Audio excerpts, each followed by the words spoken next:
Wow, thank you so much. Thank you for having me, and thank you for coming, and more thank you for staying with me, okay? I say to my friends, don't leave me now. I'm freezing in this audience with so many friends and so many special people. Let me see. Yeah, to reach a little bit. Okay. Um, I would like to start saying that our reality depends on our horizon of vision, what we are able to perceive about the world, about our reality, about our context. But it also depends on our own experience and the meaning that we attribute of these experiences. So this is my lens to understand the world. I am thinking to myself, just in the last session, oh, how I would like to speak Spanish now to express myself better, or how I could have studied more English to be with you. But I think, the universe or God have wisdom. If I talk a lot in Portuguese, can imagine what I do if I talk in English very well and Spanish. I talk a lot in Portuguese. But I think it's very important to me to be in this perspective, because in this case, I said to you, I am able to understand you. I am super able to understand you in English and in Spanish, but not so able to talk. It is good, because I can hear more than talk. And I think it's a good way to understand the words, but I am here to share with you how I understand the field of medical education and quality of life of medical students. This is my lens, this is my experience, and it's based on this I will share with you my understanding of this question. Each year I go to elementary school to talk about how is the experience to be a doctor, how is medical school. And I talk with 100 students that dream to go to medical school.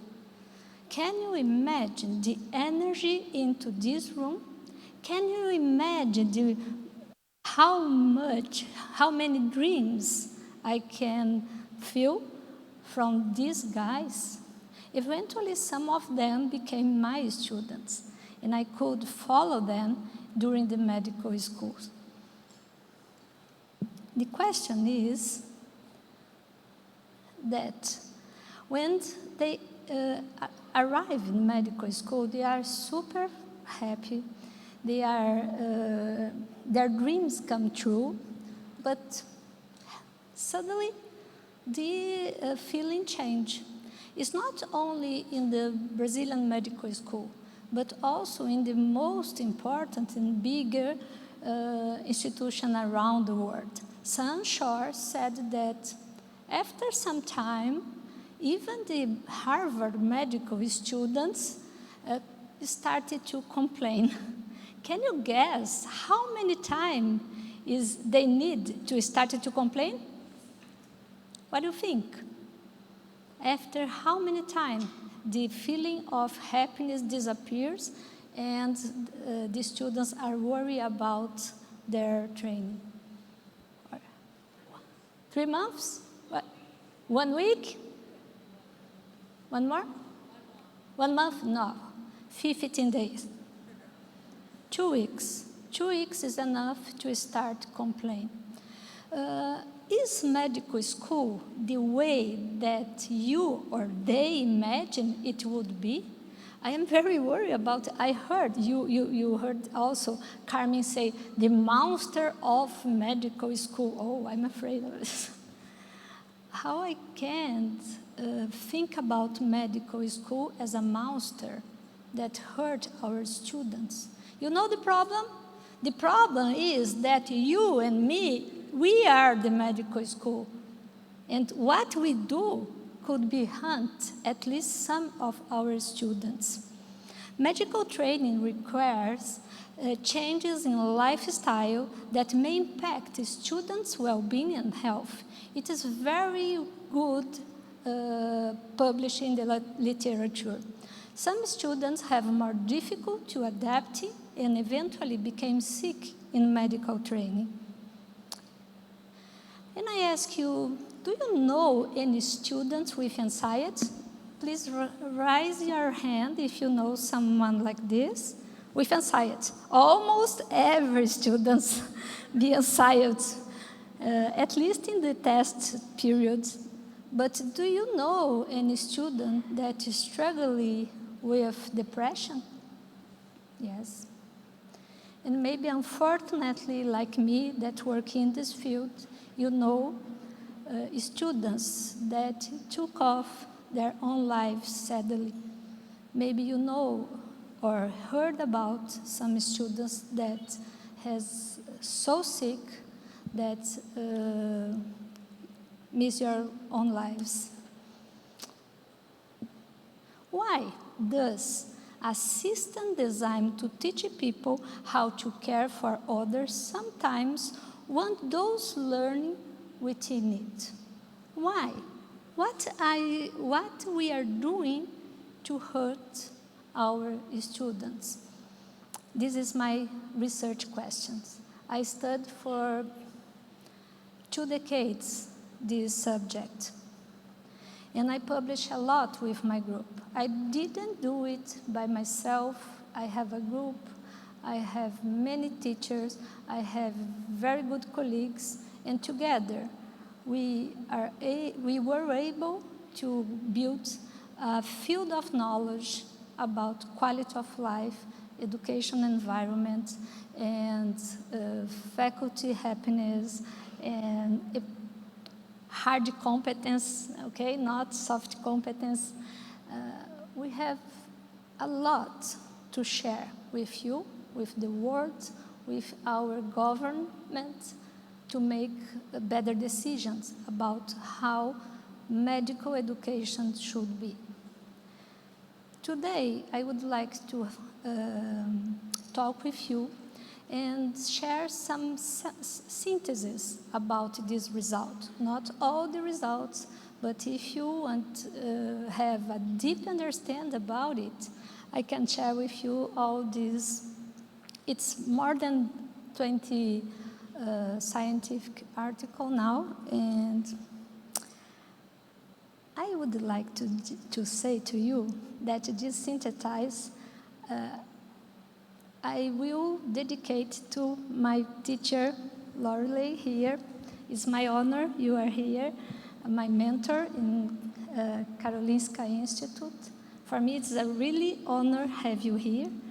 And be with Lorelei and her amazing... Lorelei, say hello to everyone, please. Don't be ashamed, please. I don't know if you know this woman. She is the real rock star. So her amazing group make me have a change in my career. And this synthesis was possible because I have very change life opportunity with them to think about my role as research and connect all this field that I am work in medical education. So thank you so much, Larry. This is my, I am paying a tribute for you and for your group. Thank you so much. What have we learned from 2 decades of research in medical education and quality of life of medical students?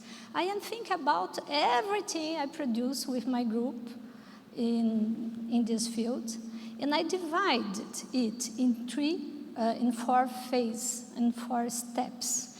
And it's important to say that, as I mentioned before, we are everything. We are human beings and the sum of our experiences. and the meaning that we attribute to this experience. In my research, my ideas are there, and all these phases, all these steps represented some change in myself, some increase in my knowledge, some increase of understanding about the world. So I started to study quality of life in 2004, and the first phase of my career or my research is study in an individual level, study students. The second phase, I think to myself, is not only the students, but that monster medical school. I should pay attention to this, and I started to study also in institutional level, the organization of medical school. But after the COVID pandemic, I think to myself, oops, the problem is not the individual, only this. The problem is not only the university dean. We have another level to study about quality of life, is the society, where the medical school is, where the students interact. And more recently, I have a huge experience studying health, planetary health, in planetary education, and I show you, I started to think, oops, is quality of life is not a subject for study individuals. It's not about institutional only. It's not about a society. It's about our living in this plane. It's about a transformative education. And I would like to share with you a little bit some of these phases. My framework is the Bronfenbrenner ecological theory. When I did this journey and I understand what happened to me, I saw to the Bronfenbrenner work and think to myself, yeah, this guy, I agree with this, totally agree. My step of work, my steps in research follow the same idea. Wow, Bronfenbrenner, it's amazing, but he did it many decades before me. He did it in 1977. And I understand the logical, I understand his idea when I studied my journal as a researcher. So for Bronfenbrenner, the complexity grew as our horizon of vision expanding. When I think only the students is easier than thinking students plus institution, that it is easier think about institution, students, institution, and society, and it is easier when I think all the complexity of living in this planet. So we start with the microsystem, after we get the mesosystem, and after this, the macrosystem, and the chronosystem is the time that we take to get all this level of understanding about one subject, in this case, quality of life. We set up a VERAS study. VERAS is an acronym in Português to say Vida de Estudante e Residente da Área da Saúde. But in Latin, VERAS means verdade. It's so cool because we choose the right acronym. This study was performed in 2011 and 2012. It was a cross-section study that included 22 medical schools. Can you believe? 3,350 students from all regions of Brazil. Oh, it's good, but 1,350 was randomized. But the very cool thing here that at that time, we only use Facebook. You know what it is? The young people don't know the Facebook. And we used only emails. We didn't have Google Forms. We didn't have Headcap. We didn't have WhatsApp to help us. We called each student. Yes, it's true. You know, my brother said to me, "Hello, Pat." Call me Pat or Trish, okay. "Hello, Pat. I am call you because in times of WhatsApp, having a call is like a love declaration." I don't know if you agree, but I agree. But at that time, call someone is the only way we have. So get 3,000 students. It was very cool, very nice. But the other very nice thing about this study is that we use 13 questionnaires, 289 questions. It took almost an hour to answer, and this guy do it. And the best thing, and the ethical thing, I believe, in this study is that all the respondents, all the participants received immediately a feedback about their results. And we have a group of psychologists and psychiatrists to give support if they need. It's very important, our responsibility, you know, because talk about quality of life here for you and for them, our students, have a little risk. A little risk because when I am talking about quality of life with you, I am invited you to think about your life. And sometimes it's hard for us to think about our life. We are busy people. We don't stop to think. But now I am invited you as I invited my students. We developed a questionnaire that now is validated, the VERAS questionnaires. There is a specific questionnaire for quality of life of medical students, and I offer to you if you would like to use in your context. These studies results in 8 PhD theses in many publications. So in the phase 1, individual level of studies, we discover something, and I would like to share with you.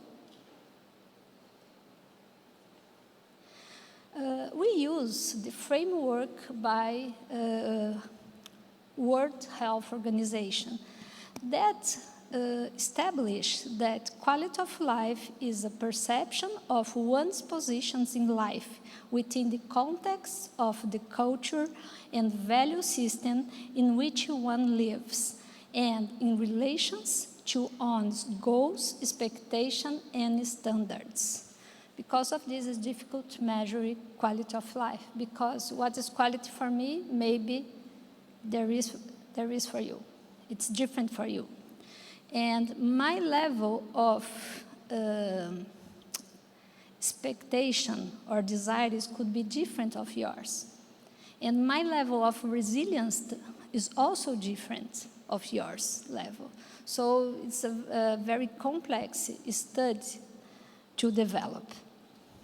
What we learn from this research? First thing, students' perception of quality of life in general is better than quality of life in medical program.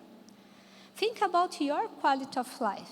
Think about the last 2 weeks, because it's like this, we ask about quality of life. What grade you attribute of your quality of life in general?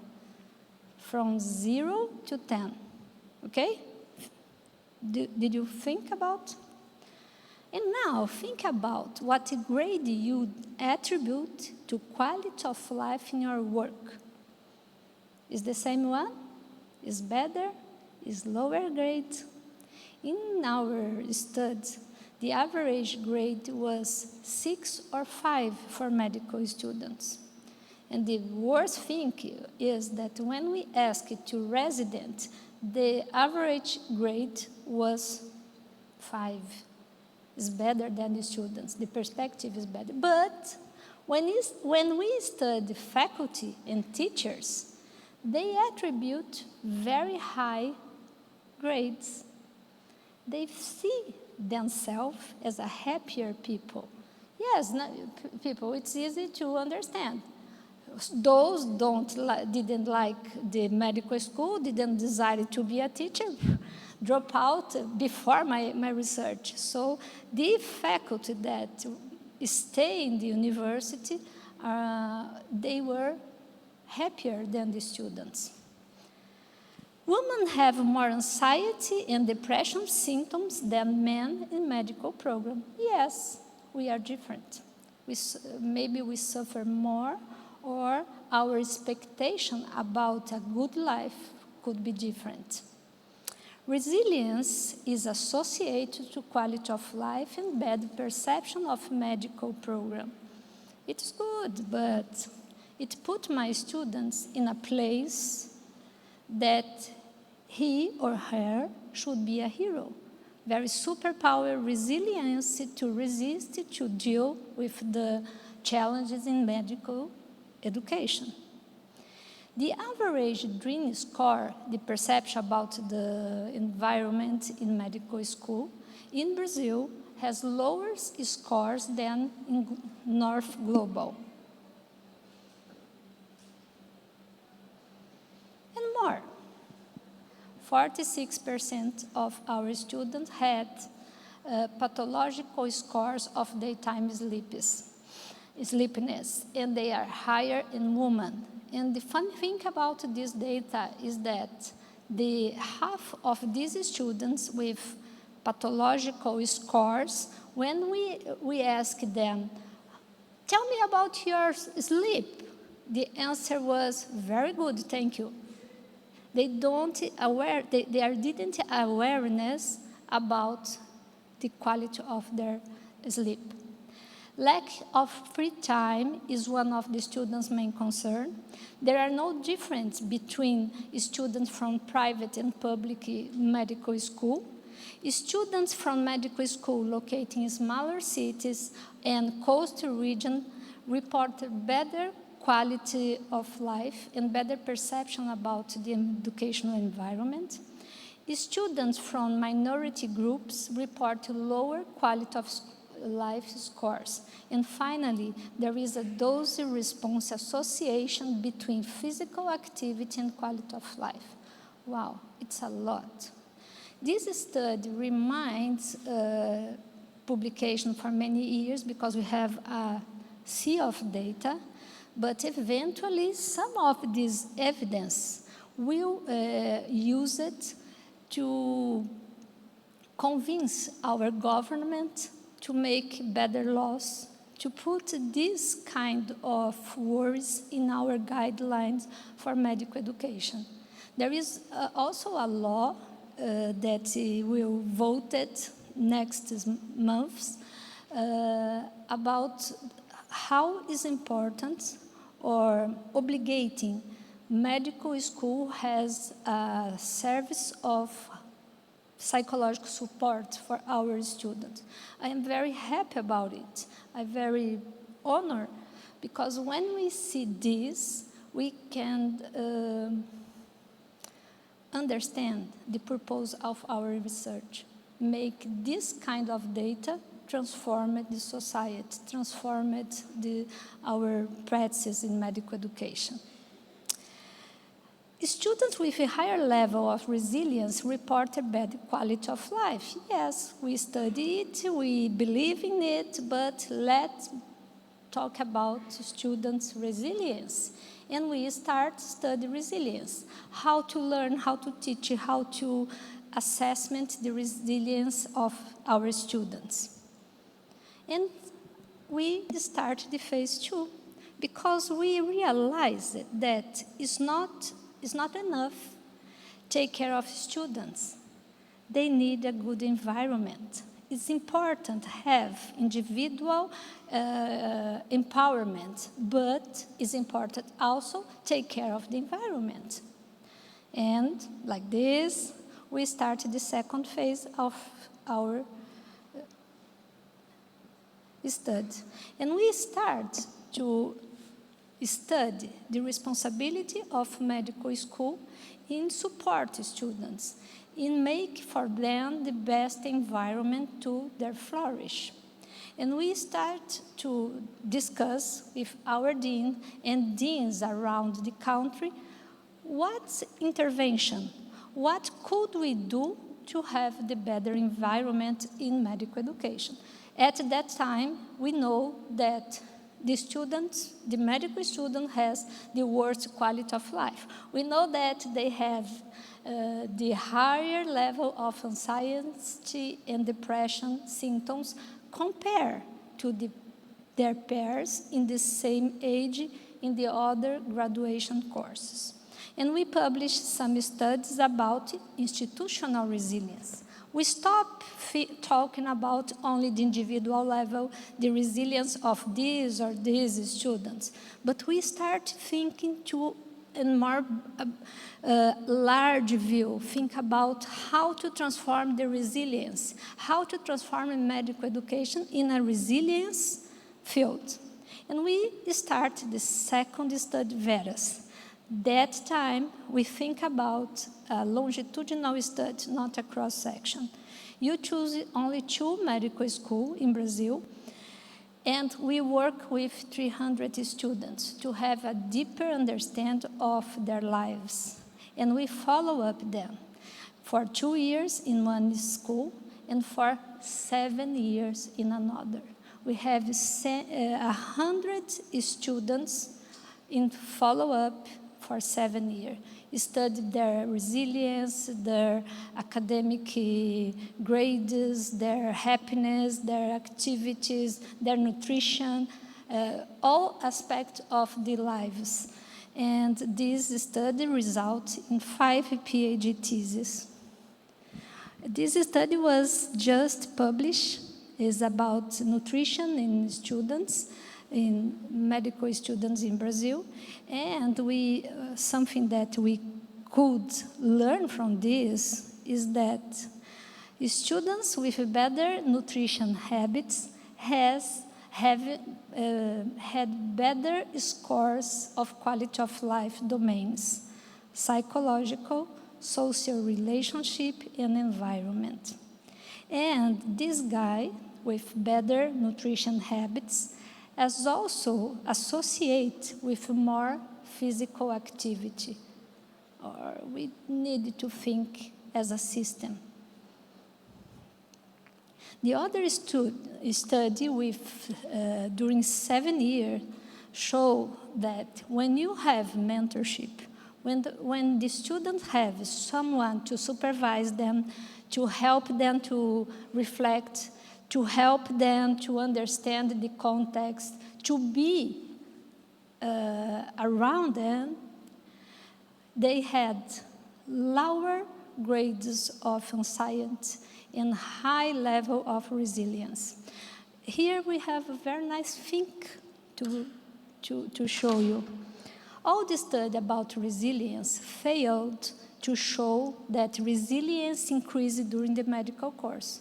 Oh, it's important, because if resilience is associated with better quality of life, with a better perception of medical training, I should think that it's an educational objective. But all the studies before show that resilience don't change a lot during the medical course, sometimes decrease. But when you have a mentorship, a powerful mentorship in this study, we could see the resilience increasing during the medical course. This is an important message for us, our role as mentor of our students. And when we finish this phase, we start thinking society level, not only in the institutional level. And so what? What are you and your institution are doing to protect and promote your students' health and well-being? Because it's not about me or you, it's about everyone in this room. What is your role in this whole picture? What is your responsibility to make better environment for the next generation? And we turn our eyes for another way to make a research. I work in system of accreditation of medical school in Brazil. And you know, we have more than 400 medical schools now. I don't know today because, as I say, I use it to say that every day we have a new one. So it's impossible. No, it's not a funny thing. It's not a tease, but it's true. Every day we have another one. And I work with accreditation because for us, the culture of quality is so important. When you have so many medical schools like this, you should realize that there is difference among them. Some of them are very good, and some of them is not so good. And they are giving a society different kind of professional. Some of them very competent, and others not so good. And we put our patient, our population, our society in a space without security. Because of this, the culture of quality is so important for us, for everyone around the globe. So in accreditation system, we study the quality of the medical school and how this medical school are taking care of their students. And see what we learn. Number of schools with the concept of the grade of sufficient and number of schools insufficient. And I put in line the important criterion of quality related to quality of life of students. So, see by yourself. Psychology and pedagogical support, mental health, institutional policies and non-discrimination programs, programs to support students' permanence, quality of life programs, and mentorship programs. We have many schools there were sufficient, but the number of schools insufficient in these domains remains higher. We need to help them to prepare a better environment. And when we study the most important insufficient in the accreditation of medical school, we found mentor programs, weekly schedule of learning activity with a lot of hours with cognitive workload and students assessment. 3 domains related to quality of life were the most insufficient domains among our school. And finally, we think the problem is students, maybe. The problem is institution, maybe. The problem is the policies or the guidelines that we have to follow, or it is a bigger problem with more complex, that ask more complex answer, or it is a planetary problem of health. And this kind of problem demands of us a transformative education, not informative, but transformative. And I finished, told you my experience 7 years in Amazon forest. For 7 years, I go to Amazon for 3 or 4 days each month to deliver faculty development in this area. Can you imagine this experience? Today morning, I am thinking about it, and I remember Brad Pitt. Do you watch the film 7 Years in Tibet? Yes, with Brad Pitt, with me 7 years in Amazon forest. And it was so nice also. And it remember me a movie because it's very inspirational. Living in the forests, be awareness to the new culture, and I learned more than I teach, that I taught. And I learned from my people in the forest. I learned for this ancient wisdom that we must care for the sprout if we want the life to flourish. To flourish is the word of medical education nowadays, to give the life the better potential of each others. And like gardeners, we need to prepare the environment to this action, to make our students have their flourish. In this process, we are flourish also, because we are learn from them also. We need to see the little tree, but we need to see also the forest. We must create condition for this young tree to flourish in enduring storms and difficult seasons. Don't broken during this growing time. Young trees, as our students, need nourishment and space to grow, but to be sincere, to be honest. As I said in our dialogue before, it's not about to be students or faculty. It's not only about to be woman or man in this society.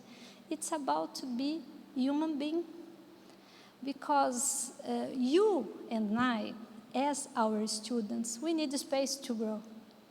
We need time to us. We need to be observed. You need to be nourishment to flourish myself. Because as our students, each season we can flourish. We can learn something different. To flourish both in the forest, in the medical school, in the life, during the life, students need nourishment, safe space, time to grow. Beyond information, they need transformation. When the school cares, it teaches others how to care. And through a planetary vision of health and education, we explore the students, the institution, the society, and now the planet context of sustainability. And now I return to individual level.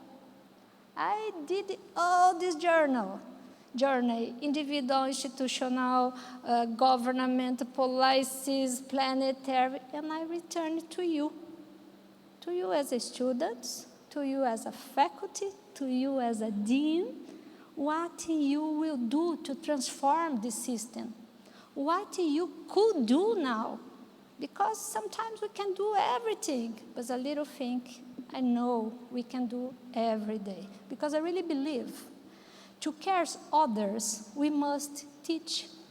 To truly teach, we must also care. Education and care are inseparable. Try not only to survive, but to transform the system every day.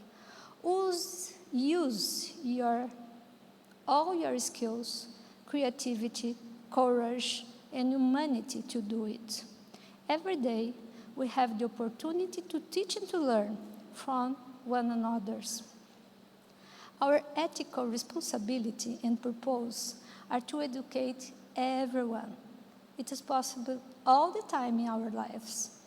Reconnect with your purpose as a health professional, as a faculty, as a student, by caring for yourself. Start with you. Take care of yourself. And then take care of those are around you. Help create a safer, a kinder, a happier environment for everyone walking with you in this journey. It's so important. Know what is my responsibility now, what I can I do with all my competence, my energy, my creativity, and mainly with my responsibility in this planet, in this time. Thank you so much for being with me. I hope you receive with open mind and heart this message. Thank you so much.